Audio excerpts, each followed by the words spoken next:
I'm Mark Seifter. And I'm Linda Zeiss Palmer. And this is Arcane Mark.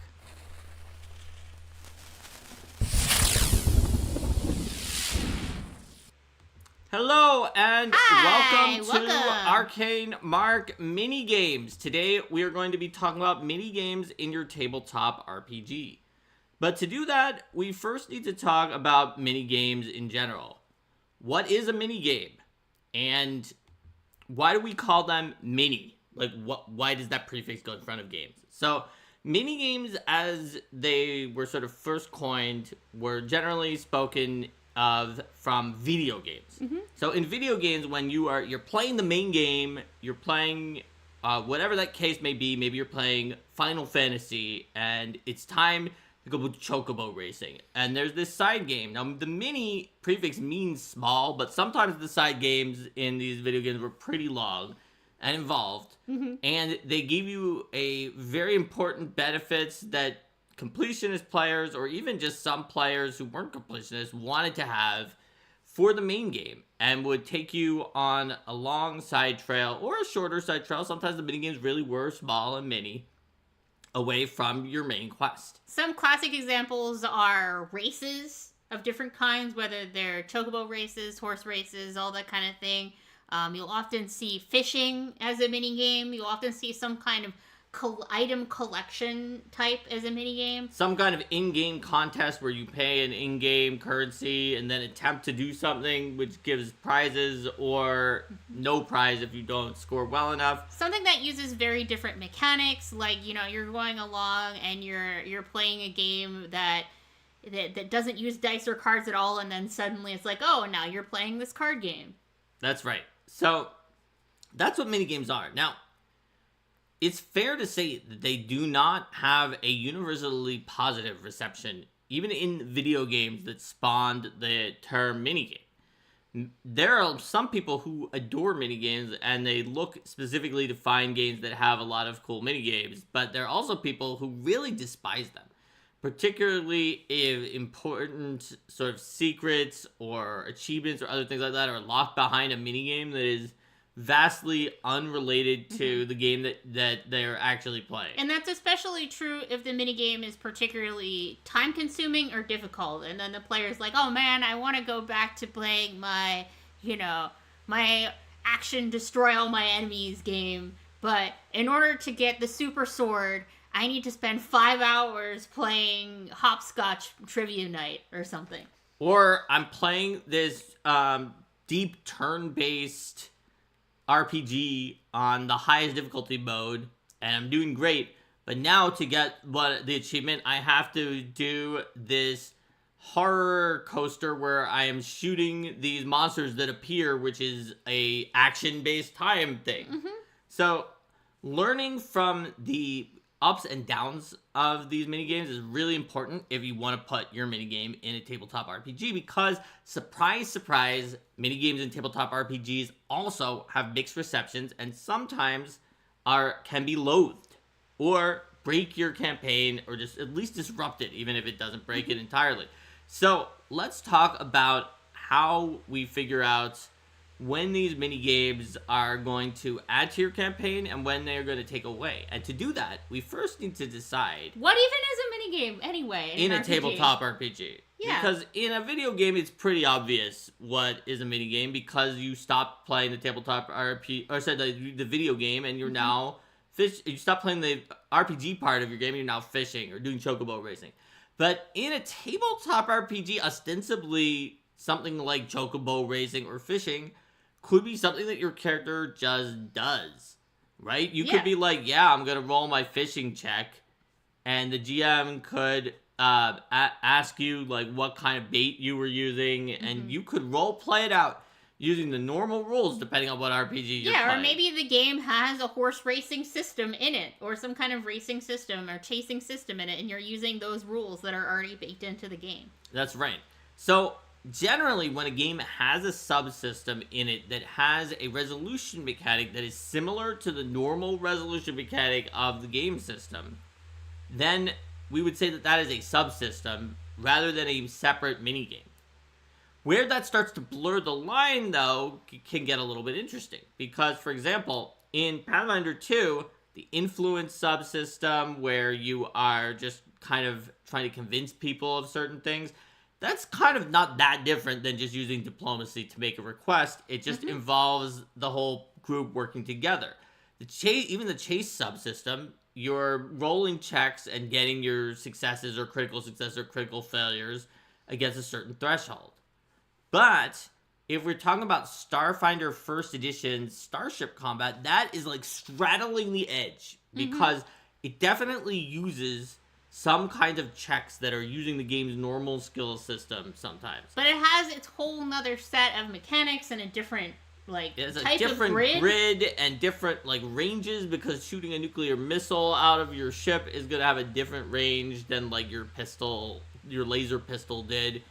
And so it honestly is probably a mini game, but considering that it is a mini game, if it is, it has some actual game mechanics that are from the regular game's resolution.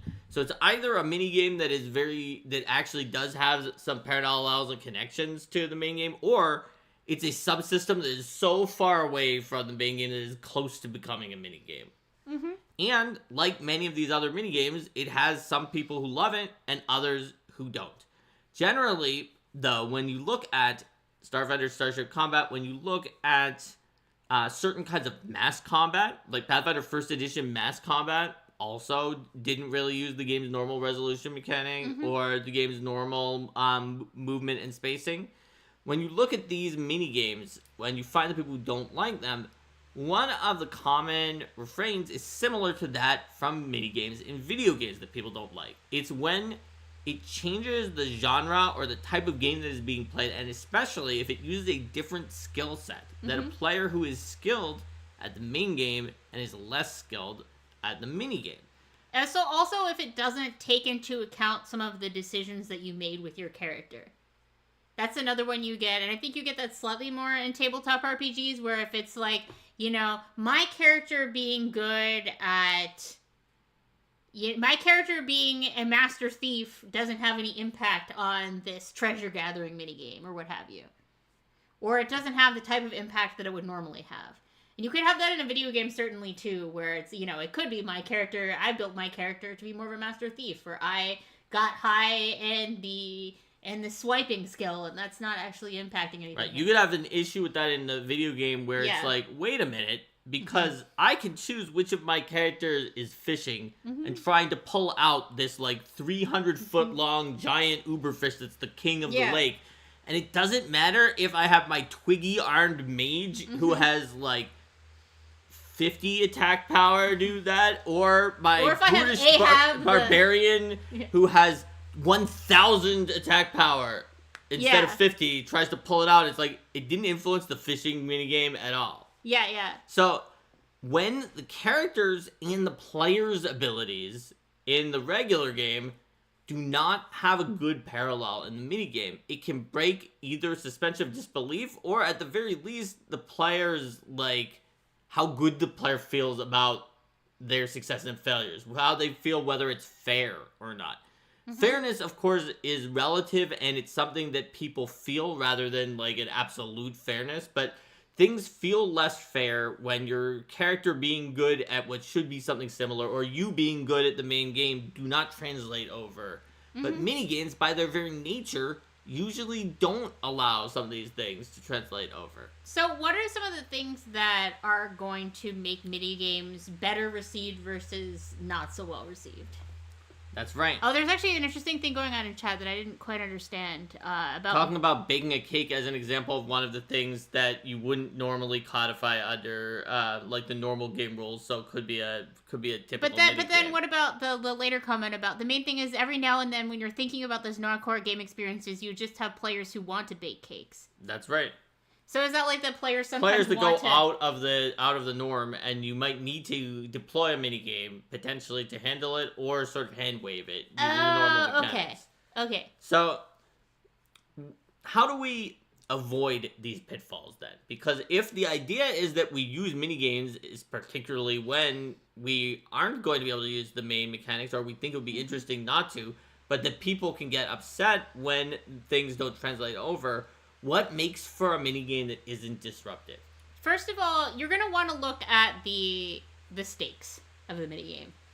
Because one of the things that gets people bothered by the minigame is if it feels like, minigame or die. Minigame or die. Or, minigame or completely fail at your objective. Or that kind of thing. As opposed to, if you have a thing where you're a player, the characters go into a bar and there's a minigame for, the card game that they're playing. And it's like, oh, okay, yeah, I can opt into playing this card game. And maybe there's some small reward for doing well at it, but it's not going to make or break the character. It's just kind of a nice change of pace. That's right.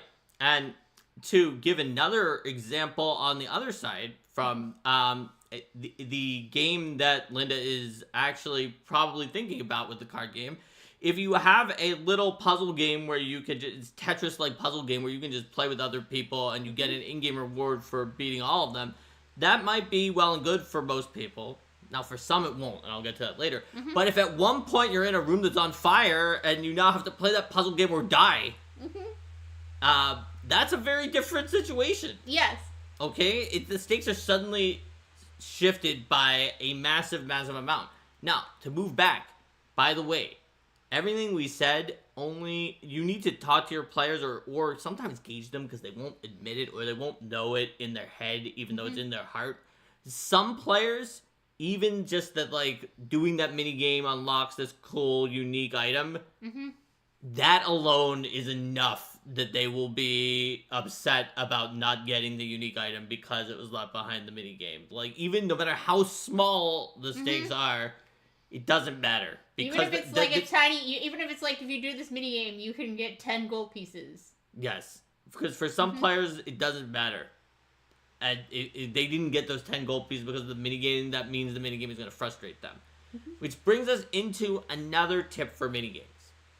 If you are doing a minigame, and especially if it's a competitive PvP minigame, something like, hey, now you're playing poker and the GM is your opponent, is often the case that you will want to pick a type of game that you, the GM, are worse at than the players. If they're winning, then they're much less likely to be annoyed that the skills that were in the regular game didn't translate over because it doesn't matter as much because they won. Whereas if they lost because you are a world champion of poker, even though one of them was playing a gambler rogue who is one of the best poker players in the world, and you were playing a random bartender who was a first-level commoner. I mean, that would be a pretty jerk move to be a world champion poker player. You know how we decide how well your players do? In poker, you have to beat me in poker. Yeah. No. But you're a first-level bartender. I'm a 20th-level gambler rogue with the gambling prodigy talent. Yeah, we're playing real poker. Get good. Yeah. No, but you can also set the game's difficulty to be easier. But one thing to consider too, for video games versus tabletop games, is that even when people do sometimes get frustrated with let's say that you're the player who says, I want to collect all the items and one of the items is locked behind this minigame. Video games have a save and load function. And speaking as a completionist player myself, completionists will absolutely use that a lot to make sure that they get it. Whereas if you're playing a tabletop game, you don't have the save and load function. So that's something else to keep in mind when setting the rewards. Absolutely.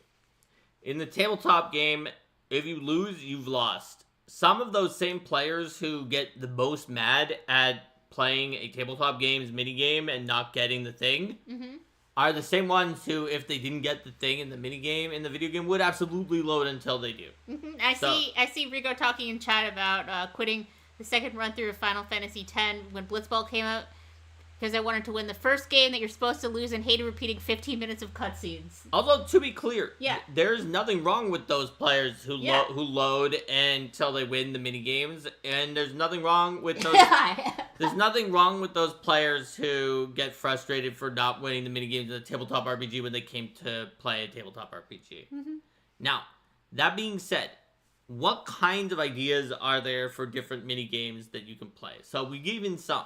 Playing a card game. In fact, there is a card game that is one of the festivities that Linda has in Jewel of the Indigo Isles in the third book. That was what I was thinking of specifically when I named like a low stakes card game that you can kind of just do for fun as a minigame example. Because I put it in there specifically as a, hey, this is a minigame that you can do that's a bit different, but since it doesn't, nothing important is locked behind it, I figured that it would be easy to include. And it's optional. Also, Release the Kraken added an optional snail race into it. It's completely optional. It wasn't even in Linda's initial turnover, and you could just race snails if you feel like racing snails to lower some tension.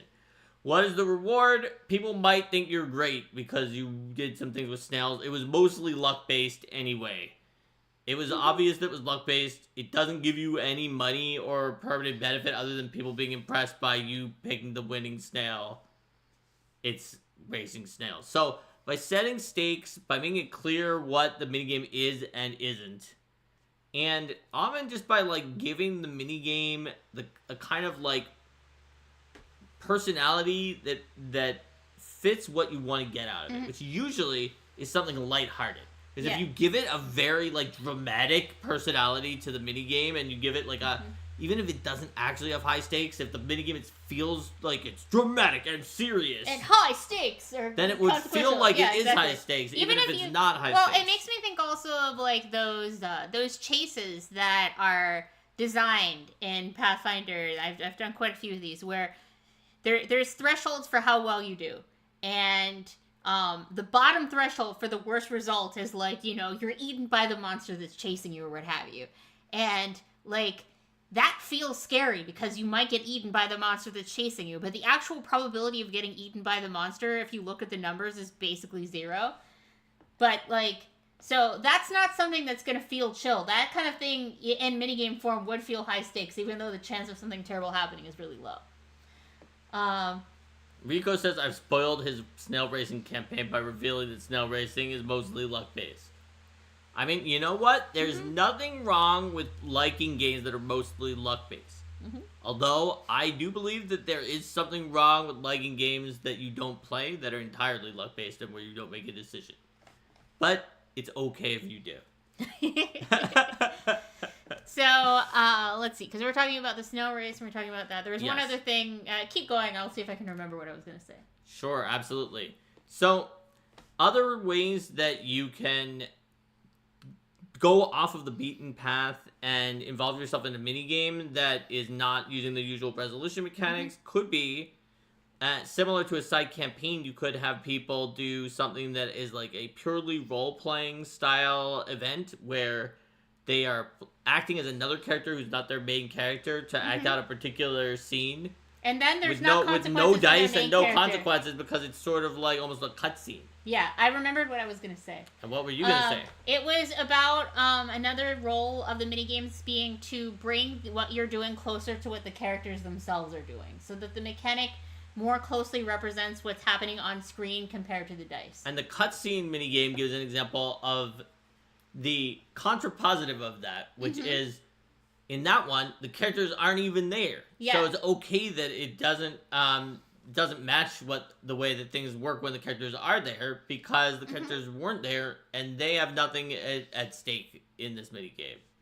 It's just doing something else. It has a goal that is to entertain while informing in some way, rather than do anything involving the players and their characters. Alright, so I'm going to ask you a question, Mark. Are puzzles minigames? So, puzzles, depending on how you implement them, can be minigames.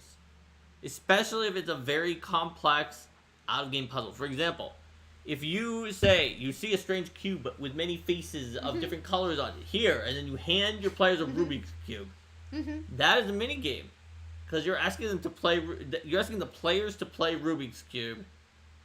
Yeah. And you're not doing something that is, like, using the in-game mechanisms at all. Because I was thinking yes, usually, but then I was curious if your answer wasn't also usually, I was going to ask you why not. I think that puzzles that involve the characters making particular checks in order to solve significant pieces of them might be more of a blend. Yeah, but if it's like when you get the handout and the players are actually the ones who are solving it and not the characters. And I think that Those are minigames. And there's a reason why some people love them and some people hate them. Just some of the same types of advice when people are like, well, my character is a wizard with 90 strength and your character is a barbarian with 90 intelligence. Your character is a barbarian with 5 intelligence. Why did your barbarian solve the puzzle and not my infinitely smart wizard? Yes.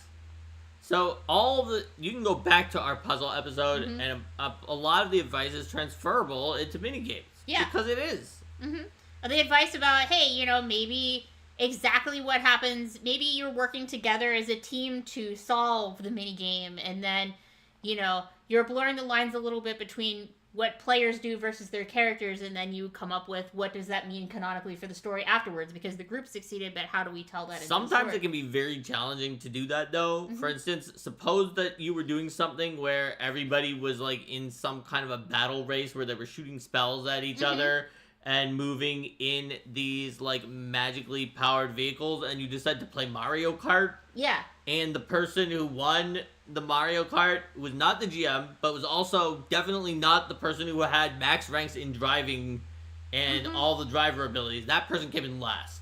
Yeah. It's hard to be like, well, no, Bob actually, even though you came in first, Alice was the one who really came in first. Okay, but I was saying if it's a cooperative minigame objective as opposed to a competitive minigame. Like a puzzle, then it's easy to handle it. Whereas if it's competitive or even just everyone for themselves style situation where you say it is a Mario Kart, but really you just need to beat Bowser, who is the GM. It doesn't matter where you rank other than that. Just somebody needs to beat the GM who is good at Mario Kart, but there are 7 of you or however many players there are. Somebody's gonna hit. Somebody is probably gonna hit shells the GM with enough blue spiky shells. And so, the other players could know that and be like, well, in that case, I'm not even going to use the blue shell unless Bowser is in first. I'll just hold on to it because it doesn't matter to me if I win. I just need to make sure that he loses. Yes. So they may play Mario Kart differently in that case, but it still would be, and so you could say it was cooperative in this example of Mario Kart, but it still is true that Bob won and not Alice. Yeah. Or, you could go ahead and say, okay, well, Alice is the one who's actually has the most driving skill on her character, and therefore, like, we're going to give Alice a head start on whatever. I mean, it doesn't work as well for Mario Kart because of its strong rubber banding mechanics, but... That's correct. So I realize that's not as good of example as I may have hoped, but for a lot of other games, you can give an advantage that will stick. That's right. In some games, you can even just give a handicap or something like that. Like, if, I don't know, you were doing something that was a fighting tournament using Super Smash Brothers, I don't know if you can literally just give one player more stock, but you could just have everyone jump off of a cliff. Jump off the cliff enough times until they have less stock than the person who's supposed to have more. Yeah. Set rules for what buttons they're allowed to use or something. There you go. So, there are lots of ways that you can try to do that, and on the other hand, you know what? Alice may be just really more annoyed that you did jump off a cliff than she is about her character, who should be the best at this, being actually the worst in the minigame. So what you need to do is, instead of assuming which one of those two things would annoy Alice, you need to talk to Alice first. Bring the players in. See what solutions they want. Here's the secret. If you have someone who...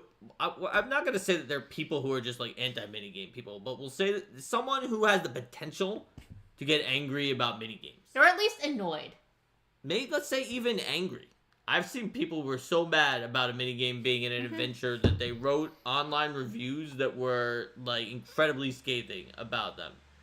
Linda's laughing because she knows exactly what wording was in there that is not appropriate for this stream.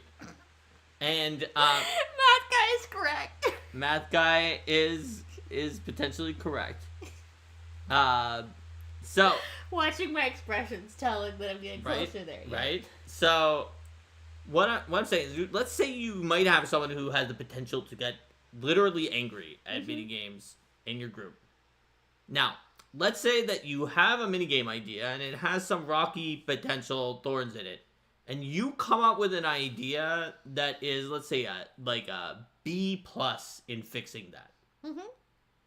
And Bob, let's say, is your player who has the potential to get angry at this minigame. If you talk to Bob and Bob comes up with an idea that's like a C- at fixing this, but Bob is also the one who has the issue, and you just do Bob's C- fix. Yeah. It is much more likely that Bob will not get angry than if you use your B plus fix without saying anything. Yes. Or you come to Bob saying, like, I think you might get mad at this minigame, so here's this B plus fix. Mm-hmm. Because of the fact that Bob is going to inherently be like, this was my fix, so it fixed it. And if Bob doesn't like Bob's fix... To some degree. Yeah. And if Bob doesn't like Bob's fix, Bob would somebody like, I should have fixed it better, rather than like, you put this minigame in here, and... I mean, Bob could still be like, even with my fix, if minigames are still terrible, see? That's possible, but you have a better chance, okay? Yes, that's true. Your chances are better with Bob's C- fix than with your B plus fix. So there's a question from Kojo. Is there any specific way you can design a TTRPG so it's a better fit for minigames, or anything that makes it less of a fit for minigames? Honestly, no. Yeah, because minigames, by the way we're even defining them here, there's something that's separate from the main gameplay that you're throwing in. There's a way you can design a tabletop RPG so that it's so broad that very few things are minigames. And there's a way you can define it so it's so narrow that almost anything you would want to do other than the core operating assumptions of it needs to be done with the minigame, but that's about it. Once you've gotten to a minigame, you've kind of already acknowledged that you've moved beyond the regular game.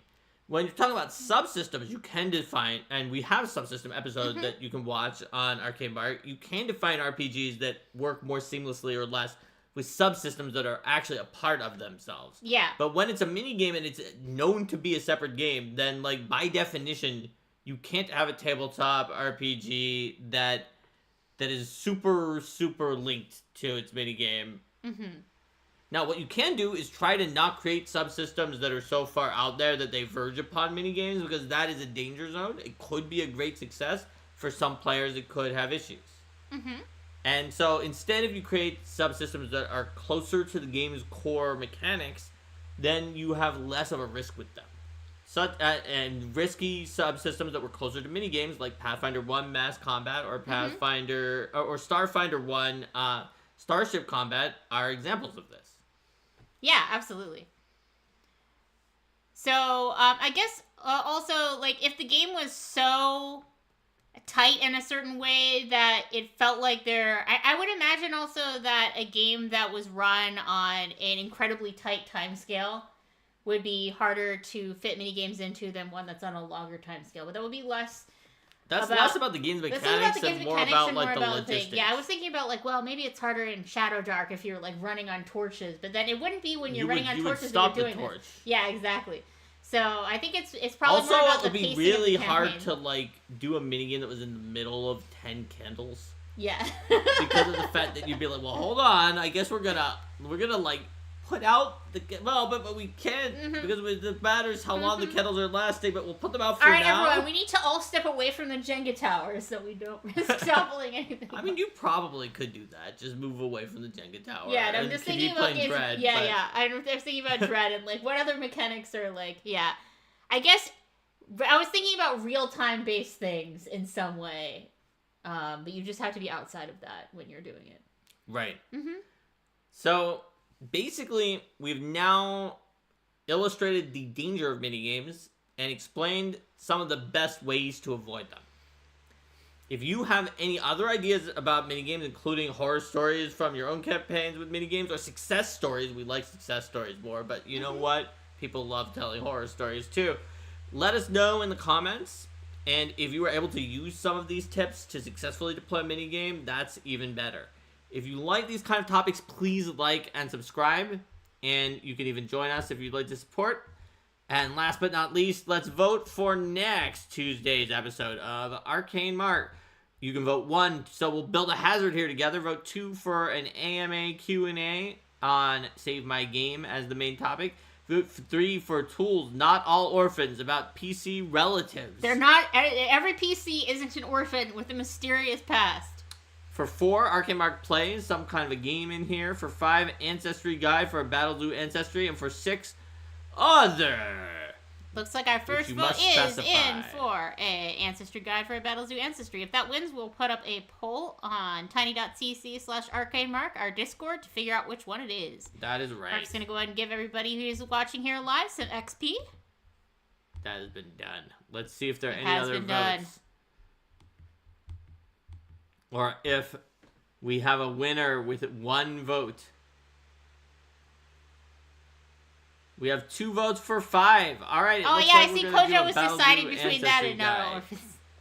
Yes, well, Not All Orphans will stay up there as an option for later. All right, so next Tuesday will be an Ancestry, so we will do, again, another vote about which of the books to draw from, and then within a second vote for within that book, which one to do. Or we could actually just ask if people want to do the tiebreak winners from last time, because there actually was a 3-way tie. Maybe we should just do a vote between the 2 that were in the 3-way tie. Let's do that, yeah. It'll be easier, fewer polls, and they came close anyway for the tiebreak. I mean, they literally tied. We just picked one that we thought was interesting. Yeah. All right, so take care, everyone. Have a great week. We will see you on Saturday for our next exciting episode of Arcane Mark, or where we're talking about Order Matters, and on Tuesday for the Ancestry Guide.